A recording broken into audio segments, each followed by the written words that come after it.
बुधवार का दिन गणपति बप्पा को समर्पित माना जाता है। इस दिन जो भक्त सच्चे मन से व्रत रखकर श्री गणेश जी की पूजा करता है, उसके सभी कार्य सिद्ध होते हैं। तो चलिए शुरू करते हैं बुधवार व्रत की पौराणिक कथा। बहुत समय पहले की बात है। एक गांव में एक भाई बहन रहते थे। भाई बहुत गरीब था पर उसकी बहन पैसे वाली थी। जब बहन के ननद का विवाह था तब बहन ने ना तो अपने भाई को विवाह में आने का निमंत्रण दिया और ना ही कोई चिट्ठी भेजी। भाई को बाहर वालों से पता चला कि उसकी बहन के ननद का विवाह है। भाई ने अपने गांव वालों को बताया तब गांव वालों ने अपनी बहन से चुनरी, बिछिया और साड़ी जैसा जिनसे बन पड़ा कन्या के लिए दिया। भाई सारा सामान लेकर बहन के गांव पहुंचा। बहन के घर जाने पर बहन की देवरानी बोली, भाभी जी आपके भाई आए हैं। तो बहन ने पूछा कैसे आए हैं और क्या पहना है। तब देवरानी ने कहा पैदल आए हैं, फटी पगड़ी फटी धोती पहने हैं। तो बहन बोली मेरे ससुर हवेली के सामने दुकान में बैठे हैं, मुझे शर्म आती है। भाई को बोलो पीछे के दरवाजे से आए। भाई के आते ही बहन ने भाई को एक कमरे में बंद कर बाहर से ताला लगा दिया। एक तरफ लड़की का विवाह हो रहा था, गाजे बाजे बज रहे थे, अतिथियों को भोजन कराया जा रहा था और दूसरी तरफ भाई को कोई भी पानी तक पूछने वाला नहीं था। तभी भांजे की बहू को दया आई और उसने दरवाजा खोल दिया। दरवाजा खुलते ही भाई वहां से भागा। 2 दिन के भूखे प्यासे रहने के कारण उसे चक्कर आने लगे। रास्ते में एक गणेश जी का मंदिर था। वहां जाकर वो गिर गया और रोते रोते गणेश भगवान को अपनी व्यथा सुनाई और बोला, हे गणेश जी महाराज, आज मेरी गरीबी के कारण से मेरी सगी बहन ने मुझे धिक्कार दिया। घर जाने पर मेरी पत्नी मेरे बच्चे जब पूछेंगे कि विवाह से क्या मिठाई लेकर आए हो तो मैं क्या जवाब दूंगा। तब गणेश जी को उस पर दया आ गई और गणेश जी भगवान बोले, मेरे बगीचे से ककड़ी और तरबूज तोड़कर ले जा। तब भाई ने ककड़ी तोड़कर झोला भर लिया और अपने घर गया। घर जाते ही बच्चों ने पूछा, पिताजी बुआ के यहाँ से हम लोगों के लिए क्या लाए हो। झोला खोलते ही छोटे तरबूज सोने के गेंद में बदल गए। बाकी तरबूज काटने से हीरे मोती निकले। पत्नी बोली, आप बहन के घर से इतना कुछ क्यों लाए? आपकी बहन ने हम लोगों को बहुत ज्यादा दे दिया है। भाई ने कुछ भी जवाब नहीं दिया। गणेश भगवान की कृपा से उनके दिन बदल गए। भाई का काम धंधा जोरों से चलने लगा। धीरे धीरे गहने कपड़े रहने के लिए मकान बन गए। पत्नी बोली, एक बार ननद जी को बुलाकर लाओ। तो भाई ने नए कपड़े, नए जूते पहनकर रथ में बैठकर बहन को लेने गया। देवरानी बोली, भाभी जी आपके भाई आए हैं। बहन ने पूछा, कैसे आए हैं और क्या पहना है। तब देवरानी बोली, रथ में बैठकर खूब ठाट बाट से आए हैं। बहन बोली, मेरे भाई को बोलो कि हवेली के सामने से आए, मेरे ससुर देवर जेठ देखेंगे। भाई का बहन ने खूब स्वागत सत्कार किया। भाई बोला, बहन मैं तुम्हें लेने आया हूँ। तब बहन ने कहा, मुझे भी बहुत दिन हो गए हैं, चलो मैं चलती हूँ। भाई बहन को लेकर अपने घर आया। भाई और उसकी पत्नी ने बहन का खूब आदर सत्कार किया। जो चीजें मांगी सब बनवा कर दिया। बहन बोली, भाई मुझे एक जूते चाहिए। तब भाई ने मोची को बुलाया और कहा, मेरी बहन के लिए ऐसी जूती बनाओ जो मुंह से बोले। भाई ने बहन को बहुत सारा धन देकर विदा किया, पर अभी तक वह जूती नहीं आई थी। बहन रवाना होने लगी। तभी मोची जूतियां लेकर आया। बहन की जूती पहनते ही जूतियां बोली, निर्धन भाई की पैसे वाली बहन, गणेश जी का बगीचा नहीं होता तो आज क्या करती। बहन तब भाई की पत्नी से पूछने लगी, यह कहाँ से आवाज आ रही है। तभी भाई ने कहा, सुबह का समय है, कोई जीव जंतु बोल रहे होंगे। भाई ने घोड़े गाड़ी को जल्दी जाने को कहा। बहन के जाते ही पत्नी जिद करके बैठ गई कि जूतियां क्या बोल रही थी। तब पति ने अपनी पूरी आपबीती सुनाई कि कैसे बहन ने मुझे 2 दिन भूखा रखा, कमरे में बंद कर दिया था। भांजे की बहू ने दरवाजा खोला तब मैं बाहर आया और गणेश जी की शरण में जा पहुंचा। गणेश जी की कृपा से हमारे दिन बदले हैं। उसने अपनी पत्नी को सारी बातें बताई। तब पत्नी बोली, अगर मुझे मालूम होता तो मैं आपकी बहन को कुछ नहीं देती। मेरा दिया हुआ सब कुछ वापस लेकर आओ। तब पति बोला, गणेश भगवान ने हमें सब दिया है। अगर वह मुझे भूखा प्यासा कमरे में बंद नहीं करती तो मैं गणेश भगवान के मंदिर में क्यों जाता? क्या मैं गणेश जी को अपना दुखड़ा सुनाता? तुम अपना मन मैला मत करो, और अपने पर तो गणेश जी की कृपा है और किस चीज की कमी है। फिर दोनों गणेश जी के आगे झुककर प्रणाम करते हैं और जयकारा लगाते हैं। हे गणेश जी महाराज, जैसी कृपा आपने गरीब भाई पर की, वैसे ही अपने सभी भक्तों पर अपनी कृपा बनाए रखना। तो प्रेम से बोलिए, गणेश जी महाराज की जय हो। आइए अब सुनते हैं गणेश जी महाराज की अगली पौराणिक कथा। एक बार देवी तुलसी विवाह हेतु वर ढूंढने के लिए तीर्थ यात्रा पर निकली थी और ढूंढते ढूंढते वह गंगा किनारे पहुंच गई। उस समय गणेश भगवान गंगा किनारे तप कर रहे थे। उन्हें देखते ही देवी तुलसी उन पर मोहित हो गई और उनके मन में गणेश भगवान से विवाह की इच्छा उत्पन्न हुई। फिर देवी तुलसी ने गणेश जी के पास जाकर उनका ध्यान भंग कर दिया। आंखें खोलने के बाद गणेश भगवान के सामने देवी तुलसी खड़ी थी, लेकिन सामने एक स्त्री है। इसलिए अपने क्रोध को नियंत्रण में रखकर गणेश भगवान ने पूछा, आप कौन है देवी, और मेरा ध्यान भंग करने का क्या कारण है? तो जवाब में देवी तुलसी ने अपने परिचय के साथ गणेश जी से विवाह की बात कर ली। उत्तर में गणेश भगवान जी बोले, देवी मैं ब्रह्मचारी हूँ, इस वजह से मैं विवाह नहीं कर सकता। अपने विवाह प्रस्ताव के लिए ना सुनने के बाद देवी तुलसी क्रोधित हो गई और उन्होंने गणेश जी को श्राप दे दिया कि उनका ब्रह्मचर्य टूटेगा और उनके 2 विवाह होंगे। इस बात पर गणेश भगवान भयंकर क्रोधित हो उठे, क्योंकि एक तो वह स्त्री है, इसलिए ध्यान भंग करने पर भी गणेश जी ने कुछ नहीं कहा और इतनी विनम्रता से बात करने पर भी उन्हें श्राप दिया गया। फिर गणेश जी ने भी देवी तुलसी को श्राप दे दिया कि तुम्हारा विवाह शंखचंड नाम के असुर के साथ होगा। एक देवी होकर भी उनका विवाह एक राक्षस से होगा। यह जानकर देवी तुलसी विचलित हो गई और विनायक जी से इस कठोर श्राप से मुक्ति दिलाने की क्षमा याचना करने लगी। फिर गणेश जी को तुलसी देवी पर दया आ गई। वे बोले कि मेरा श्राप तो बदल नहीं सकता, वह तो सच होकर ही रहेगा। लेकिन अगले जन्म में तुम एक पेड़ बनोगी और भगवान महाविष्णु जी को अत्यंत प्रिय होंगी। उनकी पूजा में भी तुम्हारा एक महत्वपूर्ण स्थान होगा और कलयुग के इंसानों को तुम मोक्ष का मार्ग दिखाओगी। लेकिन तुमने मेरा तप भंग किया है और मुझे ब्रह्मचारी होकर भी 2 विवाह का श्राप भी दिया है, इसलिए मेरी किसी भी प्रकार की पूजा में तुम निषिद्ध रहोगी। इस प्रकार देवी तुलसी गणेश भगवान की पूजा में निषिद्ध हो गई। प्रेम से बोलिए, गणेश भगवान की जय। आइए सुनते हैं गणेश जी के विवाह की कथा। भगवान गणेश का मुख हाथी का है और एक दांत भी टूटा हुआ है। इन्हीं 2 कारणों की वजह से उनका विवाह नहीं हो पा रहा था। इस बात से गणेश जी महाराज अक्सर नाराज रहा करते थे। एक दिन एक देवता के आग्रह पर विनायक जी उसके विवाह में अपनी उपस्थिति दर्शाने गए।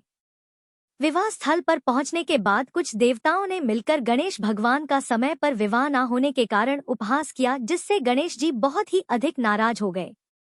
उसी दिन उन्होंने ठान लिया कि जब तक मेरा विवाह नहीं होता तब तक मैं किसी भी देवता का विवाह नहीं होने दूंगा। गणेश भगवान के पास विवाह और अन्य संदेश लाने का काम उनके प्रिय वाहन मूषक राज करते थे। अब मूषक राज जब भी किसी देवता के विवाह का समाचार लाते तब गणेश जी उसे आदेश देते और मूषक राज अपनी सेना के साथ जाकर उस विवाह के मंडप को गिराकर तहस-नहस कर देते और बारातियों को भी भगा देते। इस तरह गणेश जी और मूषक राज की मिलीभगत की वजह से किसी भी देवता का विवाह नहीं हो पा रहा था। गणपति जी के व्यवहार से तंग आकर सभी देवी देवता भगवान शिव और माता पार्वती जी के पास पहुंच गए और इस विराट समस्या का समाधान मांगने लगे। भगवान शिव और माता पार्वती ने कहा कि इसका हल तो आपको केवल ब्रह्मदेव जी के पास ही मिल सकता है। कृपा करके आप ब्रह्मलोक को जाएं। तब माता पार्वती और महादेव जी को प्रणाम करके सभी देवी देवता ब्रह्मा जी के पास प्रकट हुए। देवताओं की समस्या को ठीक से सुनने के बाद ब्रह्मा जी ने अपनी योग शक्ति से 2 कन्याओं का निर्माण किया। कन्याओं का नाम था रिद्धि और सिद्धि। वह दोनों ब्रह्मा जी की मानस पुत्रियां थीं। उन्हें लेकर ब्रह्मा जी गणेश महाराज के पास गए और उनसे अपनी पुत्रियों को ज्ञान एवं शिक्षा प्रदान करने का निवेदन करने लगे। ब्रह्मा जी का मान रखने के लिए एकदंत भगवान ने रिद्धि और सिद्धि को शिक्षा देना आरंभ किया। फिर उस दिन के बाद से जब भी मूषक राज किसी विवाह की खबर लेकर आते हैं, उस वक्त रिद्धि और सिद्धि गणेश जी को अपनी बातों में उलझा कर रखती थी। इस तरह गणेश जी का ध्यान किसी और विषय पर रहता और दूसरी तरफ देवताओं का विवाह संपन्न हो जाता। एक दिन बुद्धि के देवता भगवान गणेश जी को यह बात समझ आ गई, लेकिन उनके क्रोध में आने से पहले ही ब्रह्मदेव अपनी दोनों पुत्रियों के साथ वहां पर प्रकट हो गए। रिद्धि और सिद्धि को सामने देखते ही गणेश जी का क्रोध बढ़ने लगा, किंतु विनायक जी के मुख से कोई भी शब्द निकलने के पहले ही भगवान ब्रह्मदेव ने कहा है, गणेश जी आपने स्वयं ही मेरी पुत्रियों को शिक्षा दी है और अब मुझे इन दोनों के विवाह योग्य कोई वर नहीं मिल रहा। मेरी आपसे विनती है कि आप ही रिद्धि और सिद्धि से विवाह करके मुझे धन्य कीजिए। परमपिता ब्रह्मदेव जी की शांत वाणी को सुनकर गणेश जी का क्रोध शांत हो गया और वे उस विवाह प्रस्ताव के लिए हंसी खुशी राजी हो गए। विवाह के बाद अपनी दोनों पत्नियों से उन्हें 2 पुत्र प्राप्त हुए, जिनका नाम रखा गया शुभ और लाभ। तो प्रेम से बोलिए भगवान गणेश जी की जय। आइए अब सुनते हैं गणेश जी की पूजा पाठ में सुनी जाने वाली पौराणिक कथा। एक गांव में एक सेठ और सेठानी रहते थे। वे बहुत ही धार्मिक प्रवृत्ति के थे और वे गणेश जी के अनन्य भक्त थे। वे दोनों बिना चुके हर बुधवार को गणेश जी का व्रत रखते थे और शाम को ब्राह्मणों को भोजन कराने के बाद अपना व्रत खोलते थे। सेठ जी का काफी बड़ा परिवार था। वे सब आपस में बड़े प्यार और भाईचारे से रहते थे। लेकिन सेठानी और सेठ की कोई संतान नहीं थी।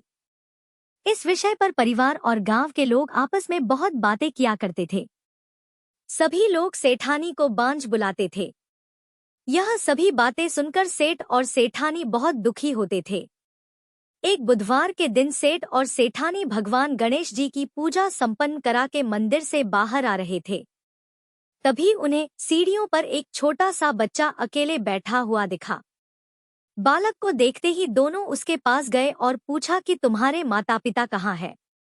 लेकिन बच्चे ने अभी तक ठीक से बोलना नहीं सीखा था, इसलिए वह बोल ही नहीं पाया। पर दोनों सेठ और सेठानी बच्चे के पास शाम तक बैठे रहे।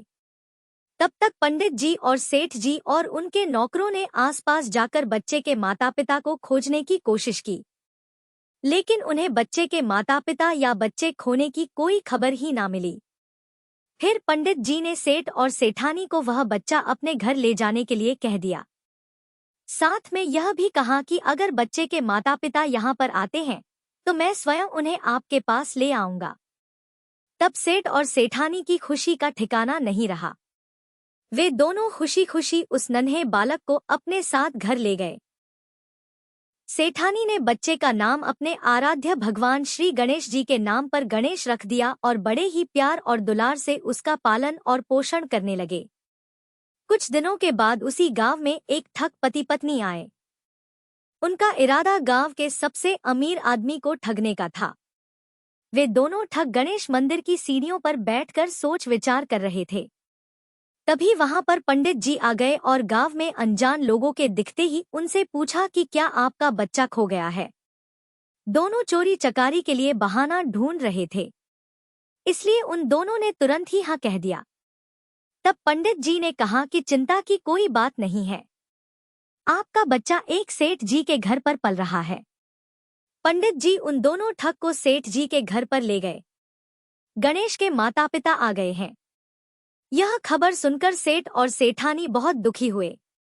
सेठ जी ने उन दोनों पति और पत्नी को एक रात के लिए अपने अतिथि गृह में ठहराया। अब वह दोनों ठग सिर्फ मौके की फिराक में ही थे। उसी रात सभी लोग सो जाने के बाद वे ठग एक एक करके सभी कमरों की तलाशी करने लगे। फिर वे दोनों तिजोरी वाले कमरे में पहुंच गए। छानबीन के वक्त होने वाली छोटी मोटी आवाजों से सेठ जी का एक नौकर जग गया और आवाज की दिशा में तिजोरी वाले कमरे के नजदीक आ गया। उसने चुपके से अंदर जब झांक कर देखा तो दोनों ही मेहमान कीमती सामान चुरा रहे थे। नौकर ने यह देखते ही धीरे से उस कमरे के बाहर की कुंडी लगा दी और चोर चोर बोलकर पूरे घर में हल्ला मचा दिया। शोरगुल की आवाज सुनते ही घर के सभी लोग इकट्ठा हो गए। तब सेठ जी ने उन दोनों चोर पति पत्नी को कमरे से बाहर निकाला और सुबह ही पंचायत में हाजिर कर दिया। सेठ जी ने सरपंच जी को पूरा मसला बताया और कहा कि यह दोनों तो चोर हैं। अब हम पुत्र गणेश को इन दोनों को नहीं देंगे। लेकिन वे दोनों ठग पति पत्नी अपनी जिद पर ही अड़ गए और बच्चे को ले जाने की जिद करने लगे। सरपंच जी ने इस गंभीर समस्या का एक तोड़ निकाला। उन्होंने सेठानी और दूसरी औरत को गणेश जी के सामने खड़ा कर दिया और कहा, जिसके भी आंचल से दूध की धार गणेश के मुंह में जाएगी वह बालक गणेश उसके पास ही रहेगा। फिर वे दोनों अपने अपने आंचल मुंह के सामने फैलाकर खड़ी हो गई। सेठानी जी मन ही मन भगवान गणेश के नाम का जप कर रही थी। देखते ही देखते गणेश भगवान की कृपा से सेठानी की आंचल से दूध की एक धार गणेश जी के मुंह में गिरी और इस तरह बालक गणेश सेठ और सेठानी के साथ हमेशा के लिए रहने लगा। बोलिए गणेश जी भगवान की जय। अब आप सुनिए भगवान गणेश की यह दूसरी कथा। बहुत समय पहले की बात है। एक दिन गणेश जी धरती पर सैर कर रहे थे। सैर करते करते वे एक अनाज के खेत में पहुंच गए और भूख लगने के कारण उन्होंने उस खेत में से अनाज के दाने तोड़कर खा लिए। वह खेत सेठ धनीराम जी का था। कुछ समय बाद गणेश जी को अपने किए पर पछतावा होने लगा, क्योंकि उन्होंने सेठ जी को बिना पूछे ही उस खेत से अनाज चुरा लिया था। फिर गणेश जी ने सोचा कि अपने किए बुरे कर्म का प्रायश्चित तो करना ही पड़ेगा। इसलिए उन्होंने सेठ जी के यहाँ 12 साल के लिए नौकरी करने की ठान ली। उसके बाद अगले दिन सुबह विनायक जी एक 13-14 साल के एक लड़के के रूप में नौकरी मांगने के लिए धनीराम सेठ जी के घर पहुंच गए और उन्होंने सेठ जी को अपना नाम गणेश बताया। विनायक भगवान की बुद्धिमानी की परीक्षा लेने के बाद सेठ जी ने खुशी खुशी उसे नौकरी दे दी। अब गणेश भगवान एक सामान्य मानव के रूप में सेठ जी के घर पर ही रहने लगे। एक दिन सेठ जी की पत्नी शाम के समय घर का काम खत्म करने के बाद राख से हाथ धोने जा रही थी। यह देखकर गणेश जी ने सेठानी जी के हाथ पकड़कर जबरदस्ती मिट्टी से हाथ धुलवा दिए। गणेश जी की इस हरकत से सेठानी जी बहुत गुस्सा हुई और उन्होंने सेठ जी के कमरे में जाकर गणेश की शिकायत कर दी। सेठानी की सब बातें सुनने के बाद सेठ धनीराम ने गणेश को बुलाया और इस हरकत का कारण पूछा। तब गणेश जी बोले कि सेठानी शाम के समय राख से हाथ धो रही थी और ऐसा करने से घर की लक्ष्मी नाराज होती है, इसलिए मैंने उनके हाथ मिट्टी से धुलवा दिए। इससे घर पर माता लक्ष्मी की कृपा बनी रहेगी। यह सब सुनकर सेठ जी ने सोचा कि गणेश जी की सोच तो बहुत अच्छी है। इसके कुछ दिनों के बाद कुंभ मेले का शुभ अवसर आया। तब सेठ जी ने गणेश को बुलाया और कहा कि सेठानी जी को कुंभ मेले में स्नान करा लाओ। तब सेठानी और गणेश स्नान के लिए मेले में पहुंचे। वहां पहुंचने के बाद सेठानी जी नदी के किनारे बैठकर नहाने लगी। उन्हें ऐसा करते देखकर गणेश दौड़कर आए और सेठानी जी के दोनों हाथ पकड़कर उन्हें नदी के अंदर लेकर गए। उनसे पानी में डुबकी लगवाई और फिर किनारे पर ले आए। अब गणेश की इस हरकत से तो सेठानी को बहुत गुस्सा आया। सेठानी जी घर आते आते पूरे रास्ते गणेश को ताने मारने लगी, लेकिन गणेश भगवान सब कुछ शांति से सुन रहे थे। घर आते ही सेठानी ने सेठ जी के पास फिर से खड़े होकर शिकायत की। तब सेठ जी ने फिर से गणेश को बुलाया और पूछा कि तुमने ऐसा क्यों किया। गणेश जी बोले, सेठ जी सेठानी जी नदी के किनारे बैठकर गंदे पानी से नहा रही थी तो मैंने उन्हें नदी में ले जाकर साफ पानी में डुबकी लगवाई। ऐसा करने से उन्हें अगले जन्म में बहुत बड़ा राजपाट और वैभव मिलेगा। सेठ जी ने सोचा कि गणेश के विचार तो बहुत अच्छे हैं, मेरे परिवार का भला सोचता है। कुछ दिनों के बाद सेठ जी के घर पर पूजा थी। पंडित जी आने के बाद में सेठ जी ने गणेश से कहा, जाओ और सेठानी को बुलाकर लाओ। सेठ जी के आज्ञा के अनुसार गणेश जी सेठानी को बुलाने गए। उस वक्त सेठानी काली चुन्नी ओढ़कर कमरे से बाहर आ रही थी। वह देखते ही गणेश जी वह काली चुन्नी उतार कर फाड़ दिए और कहा कि पूजा के लिए लाल रंग की चुन्नी ओढ़कर आओ। अब सेठानी जी गणेश जी पर बहुत नाराज हुई और उन पर चिल्लाने लगी। इस आवाज को सुनकर सेठ जी वहां पर भागते हुए आए और पूछा कि क्या हुआ। तब सेठानी ने बोला कि गणेश ने मेरी चुन्नी फाड़ दी। फिर सेठ जी ने भी गणेश को बहुत डांटा।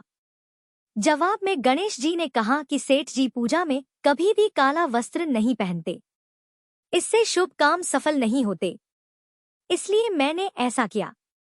सेठ जी ने सोचा कि गणेश तो बहुत समझदार है। इसी तरह लीला रचाते हुए उसी घर में गणेश जी के 12 साल बीत गए। फिर एक दिन सेठ जी ने नया कारोबार शुरू करने से पहले घर में पूजा रखी थी। पूजा करते करते सेठ जी को याद आया कि पूजा की सामग्री में गणेश भगवान की मूर्ति तो है ही नहीं। तब उन्होंने अपने नौकर गणेश को पूजा घर से भगवान विनायक जी की मूर्ति लाने के लिए कहा। तब गणेश बोला कि मुझे ही मूर्ति समझकर आप पूजा में विराजमान कीजिए, आपके सारे शुभ काम सफल हो जाएंगे। इस बात को सुनकर सेठ जी को गुस्सा आया और वे बोले, गणेश तुम अब तक सेठानी से मजाक करते थे, अब मुझसे भी करने लगे हो। तब उत्तर में गणेश जी ने मुस्कुराते हुए सेठ जी से कहा कि मैं मजाक नहीं कर रहा, मैं सत्य कह रहा हूँ। इतना कहने के बाद नौकर गणेश ने अपना असली भगवान स्वरूप धारण कर लिया। साक्षात भगवान श्री गणेश को सामने देखते ही सेठ और सेठानी उनके चरणों में लीन हो गए और उन्होंने अपनी पूजा संपन्न की। इसके बाद गणेश जी देखते ही देखते अंतर्ध्य हो गए। बाद में सेठ और सेठानी को बहुत पछतावा होने लगा कि स्वयं भगवान हमारे घर नौकरी कर रहे थे और हमने उनके साथ कितना बुरा व्यवहार किया, उनसे बहुत सारा काम कराया। यह सोच सच कर दोनों दुखी रहने लगे। फिर उसी रात सेठ और सेठानी के सपने में भगवान गणेश प्रकट हुए और उन्हें समझाया कि मैंने 12 साल पहले तुम्हारे खेत से अनाज के दाने बिना पूछे तोड़ लिए थे और उसी कर्म का दोष दूर करने के लिए मैं 12 साल से तुम्हारे घर नौकरी किया। धनीराम सेठ जी के जीवन की काया पलट हो गई। गणेश जी जैसी माया आपने धनीराम सेठ जी पर की, वैसी ही माया इस कहानी को पढ़ने वाले, सुनने वाले और हर एक व्यक्ति पर करना। कथा अधूरी हो तो इसे पूरी करना और हमसे कोई गलती हुई हो तो उसे क्षमा करना। प्रेम से बोलिए भगवान गणपति जी की जय। आइए अब सुनते हैं धन समृद्धि प्रदान करने वाली, घर में बरकत लाने वाली माता अन्नपूर्णा की बड़ी ही दुर्लभ कथा। इस कथा को श्रद्धा और भक्ति के साथ पूरा अवश्य सुनिए। प्राचीन काल की बात है, पुरुषोत्तमपुर नामक गांव में एक बहुत धर्मात्मा सेठ जी रहा करते थे। उनके 5 पुत्र और एक सबसे छोटी पुत्री थी।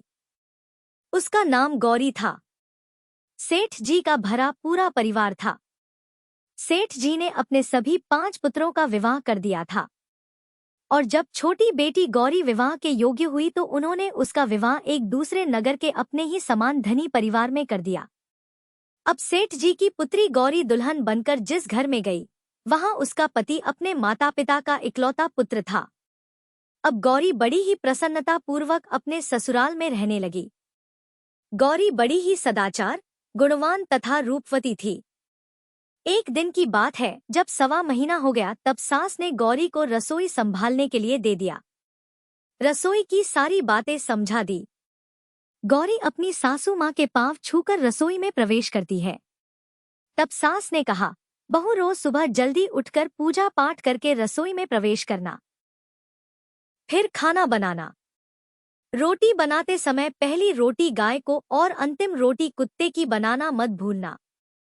इस प्रकार सास ने गौरी को सब कुछ समझा दिया। गौरी 4 लोगों के लिए खाना बनाती है और खाना बनाकर अपने पूरे परिवार को खिलाती है। जब अंत में खुद खाने के लिए बैठती है तब वह देखती है कि उसके लिए तो रोटी बची ही नहीं। वह चावल, दाल और सब्जी खाकर पानी पी लेती है।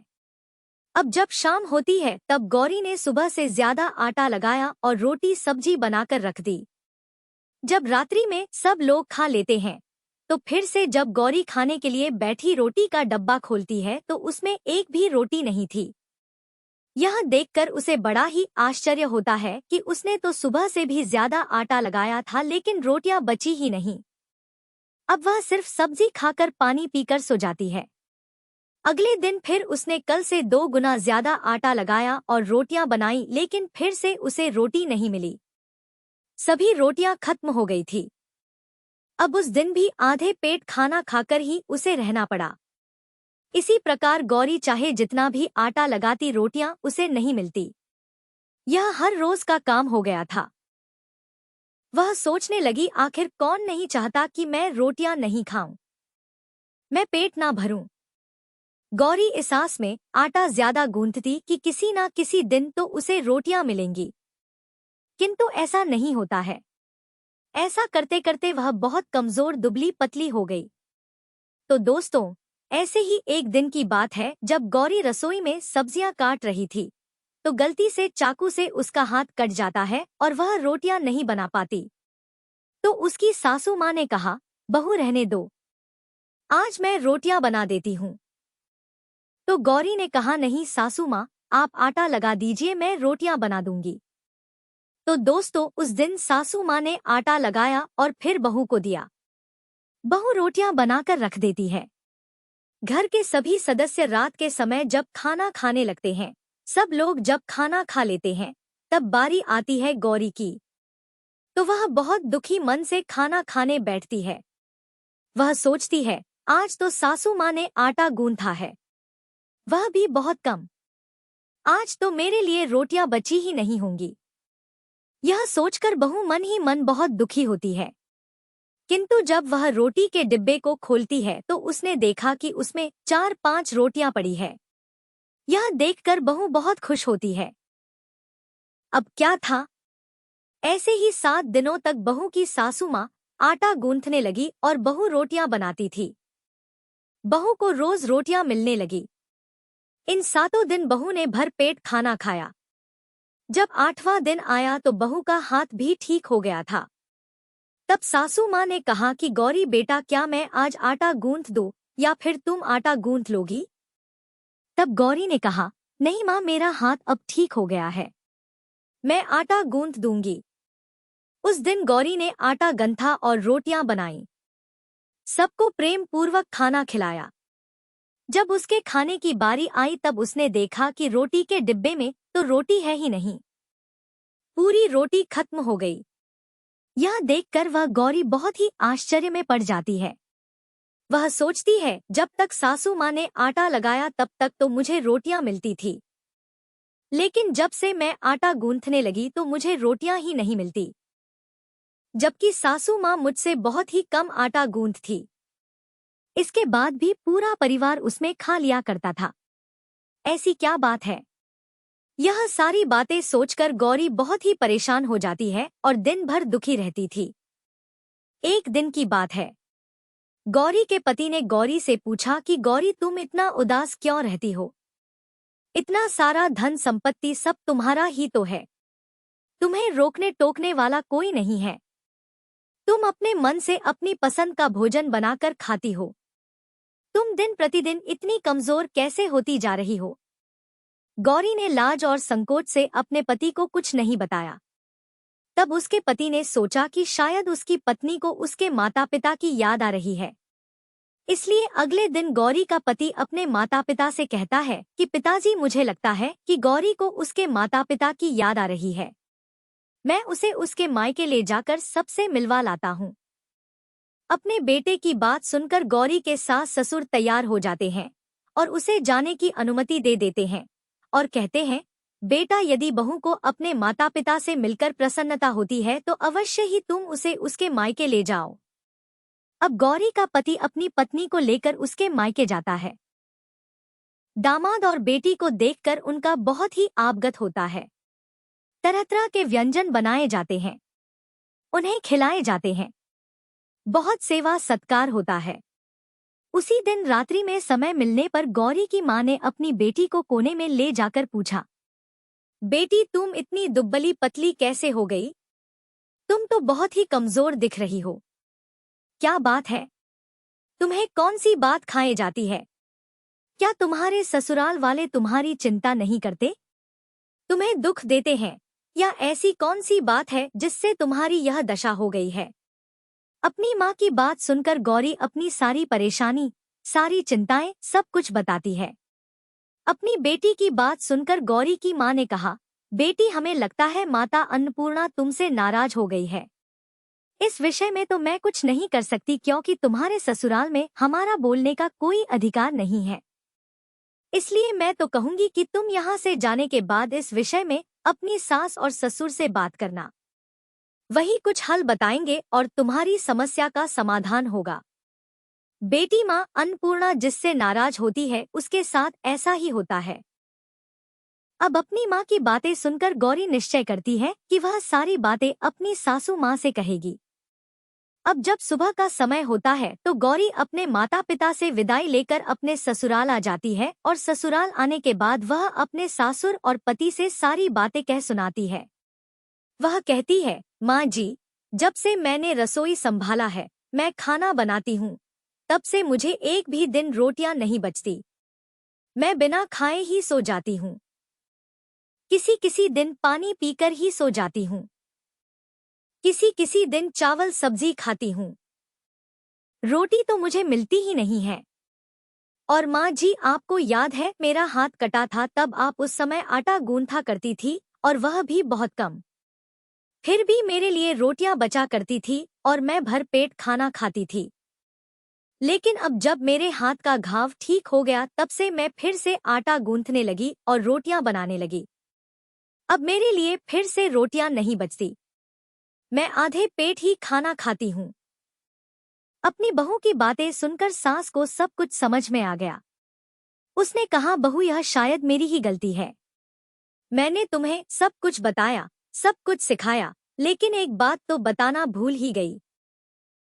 ऐसा कहकर सास अपनी बहू का हाथ पकड़कर गौरी को रसोई में ले जाती है। एक परात में आटा निकालकर उस आटे को अच्छे से गूंथती है। गूंथने के बाद उस गूंथे हुए आटे पर अपनी उंगलियों के 5 छाप लगा देती है और कहती है कि बहू, यह माँ अन्नपूर्णा का छाप होता है, उनका चिन्ह माना जाता है।